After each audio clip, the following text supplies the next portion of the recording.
Good morning! So, ayan, para sa mga chismosa dyan, oo nga, ikaw nga. Flex ko nga pala yung graba na hinatid nila kahit umuulan. Hehe.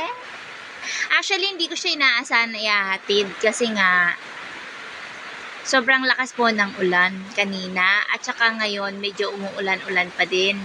At kung mapapansin nyo nga po, ayan, medyo nahihirapan din sila na ibaba yung bato kasi pa-slide yung kalsada.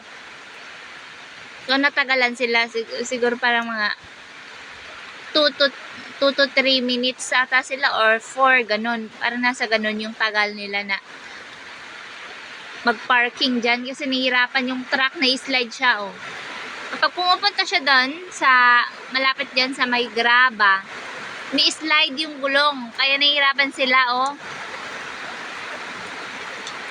Kawawa naman. Ang lakas pa naman ng ulan kanina. So, ayan, natid pa rin nila. Thank you sa mga hindi nagpatinag sa ulan dyan. Hindi ko rin naman in-expect na ihahatid nyo kasi nga po ang lakas ng ulan. Pero, thank you so much pa din kasi natid nyo pa rin yung graba ko. Thank you so much.